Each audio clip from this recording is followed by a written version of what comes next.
السلام علیکم۔ ایک رات میں نشے میں دھت ہو کے چھوڑے جانے والی کی بے وفائی پر رو رہا تھا۔ تب مجھے ایک لڑکی کا میسج آیا جس میں لکھا تھا، میں آپ سے بات کرنا چاہتی ہوں۔ میں نے میسج کو اگنور کر دیا کیونکہ مجھے روٹین میں ایسے میسیجز آتے رہتے تھے۔ میرا سوشل میڈیا اکاؤنٹ حقیقت پر مبنی درد پر لکھی داستانوں سے بھرا ہوا تھا، جس کی وجہ سے بہت سارے لوگوں کے دلوں میں میرے لیے ہمدردی تھی اور وہ لوگ مجھے میسیجز کرتے رہتے تھے، پر مجھے ہمدردی سے زیادہ نفرت ہونے کی وجہ سے میں نے کسی کا رپلائی نہیں کیا۔ اس لڑکی کے میسیجز بار بار آنے کی وجہ سے میں نے فون بند کر دیا اور سو گیا۔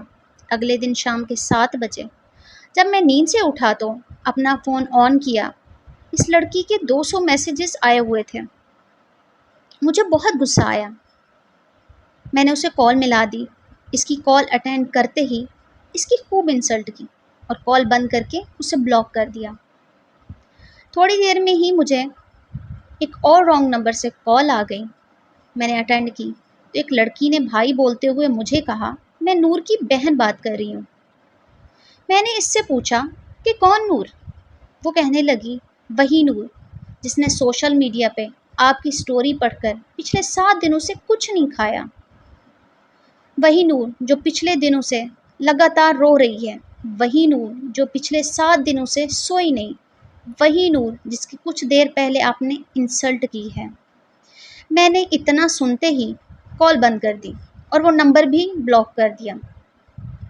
رات کو جب پھر نشے میں دھت ہوا، مجھے عجیب خیال آنے لگے اور عجیب سی بے چینی ہونے لگی کہ آخر یہ نور لڑکی ہے کون اور ایسا کیوں کر رہی ہے۔ تجسس اتنا بڑھ گیا کہ میں نے اسے ان بلاک کیا اور کال کر دی۔ کال اس کی بہن نے اٹینڈ کی۔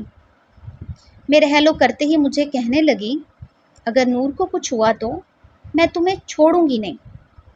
میں نے بھی اس سے میں بات کرتے ہوئے پوچھا کہ آخر میں نے ایسا کیا کیا ہے جو تم مجھ سے ایسے بات کر رہی ہو؟ تو وہ روتے ہوئے کہنے لگی کہ نور کو پتہ نہیں کیا ہو گیا ہے، اسے بالکل ہوش نہیں آ رہا، ہم اسے ہاسپٹل لے کر آئے ہوئے ہیں۔ میں نے جب ہاسپٹل کا ایڈریس پوچھا تو ہاسپٹل میرے گھر سے 6 گھنٹے کی ڈرائیو پر تھا۔ میں نے ایک دوست کو کال کی، اسلام آباد میں نے جانا ہے۔ میرا دوست آ گیا اور ہم رات کو 2 بجے اسلام آباد کے لیے نکل پڑے۔ ہم صبح کے 8 بجے اسلام آباد ہاسپٹل پہنچ گئے۔ وہاں پہنچتے ہی میری ملاقات نور کی بہن سے ہوئی۔ اس نے بتایا کہ نور کو 104 پر بخار ہے اور اسے ابھی تک ہوش نہیں آ رہا۔ پھر اس کی بہن نے مجھے نور کے بارے میں بتایا۔ وہ سن کر تو میں اپنے ہوش و حواس کھو بیٹھا۔ آخر ایسا کیسے ممکن ہو سکتا ہے؟ نور کی بہن نے مجھے کہا، ہمارے والدین ایک روز ایکسیڈنٹ میں مارے گئے تھے۔ نور کو ان کی موت کا صدمہ بہت گہرا لگا۔ ایک دن نور کو کھانا دینے کے لیے اس کے کمرے میں گئی اور اچانک سے نور مجھ پر چیخنے لگی اور کہنے لگی، یہاں سے چلی جاؤ، اور مجھے مارنا شروع کر دیا۔ اور میرے ماموں نور کو ہاسپٹل لے گئے۔ وہاں جا کر پتہ چلا کہ نور ایک دماغی مریضہ بن چکی ہے۔ یہ ایک ایسا مرض ہے جس سے انسان کی سوچ، احساسات، اعصاب متاثر ہوتے ہیں۔ پر ہمیں لگا کہ یہ ماں باپ کی موت کا صدمہ ہے اور کچھ ہی دنوں میں نور بالکل ٹھیک ہو جائے گی، تو ہم نور کو گھر واپس لے آئے۔ لیکن نور کی حالت دن بدن بگڑنے لگی۔ اس کی حالت اتنی خراب ہو گئی کہ نور خودکشی کرنے کی کوشش کرنے لگی۔ ہم نور کو فوراً ماہر نفسیات کے پاس لے گئے۔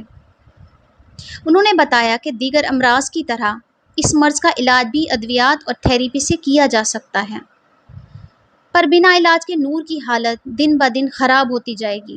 اگر مزید دیر ہو گئی تو نور کو پاگل خانے میں بھی بھیجنا پڑ سکتا ہے۔ تو ہم نے فوراً نور کا ٹریٹمنٹ شروع کروا دیا۔ وہ سال کے مشکل ترین وقت کے بعد نور بالکل ٹھیک ہو کر خوشحال زندگی گزارنے لگی۔ نور نے بہت سارے ناول بھی لکھے ہیں اور شعر و شاعری کا بھی شوق رکھتی ہے، پر جب سے نور نے آپ کی کہانی پڑھی، پر تب سے اس کو دماغی مرض کا دوبارہ اٹیک آنے لگا ہے۔ نور کی بہن کی بات مکمل ہوتے ہی مجھے خبر ملی، نور کو ہوش آ گیا ہے اور اس کی بہن نور کی طرف بھاگ گئی۔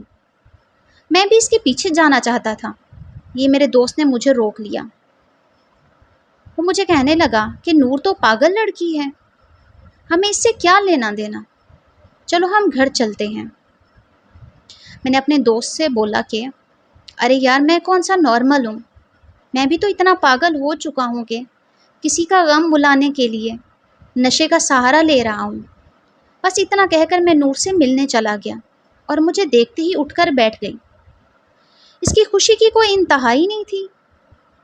زندگی میں پہلی بار اس نے خود کی وجہ سے کسی کے چہرے پر خوشی دیکھی تھی، اور اس کے چہرے پر خوشی دیکھ کر جو مجھے سکون محسوس ہو رہا تھا، وہ سکون میں نے پہلے کبھی محسوس نہیں کیا تھا۔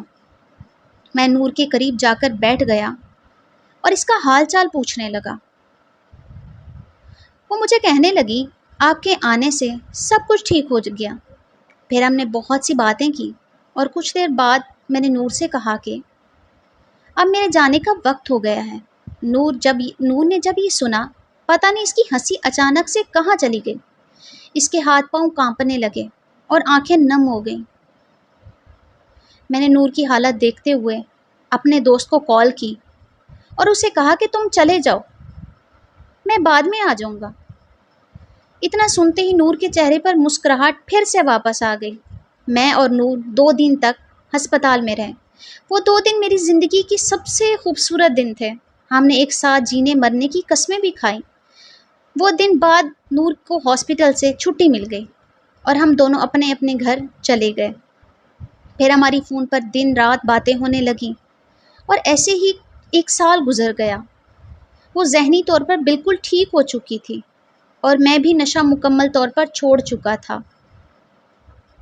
یہاں تک کہ ہماری شادی کے لیے ہماری فیملیز بھی رضامند ہو چکی تھیں۔ زندگی میں سب کچھ اچھا چل رہا تھا کہ اچانک ایک خبر نے میری دنیا کو ہلا کر رکھ دیا۔ مجھے پتہ چلا کہ نور کی بہن کی موت ہو گئی ہے۔ یہ خبر ملتے ہی نور کے گھر پہنچ گیا۔ وہاں پہنچ کر پتہ چلا کہ نور کی بہن نے پیار میں دھوکہ کھانے کے بعد خودکشی کر لی اور نور کو پھر سے وہی دماغی مرض کا اٹیک آ گیا۔ نور پھر سے ہاسپٹل میں ایڈمٹ ہو گئی۔ وہاں نور کی دماغ کی شریانیں پھٹنے سے نور کو برین ہیمریج ہو گیا تھا اور 6 دن بعد نور کی موت ہو گئی۔ اگر آپ کو میری یہ سٹوری پسند آئی ہو تو میرے چینل کو لائک کریں، شیئر کریں، سبسکرائب کریں۔ اللہ حافظ۔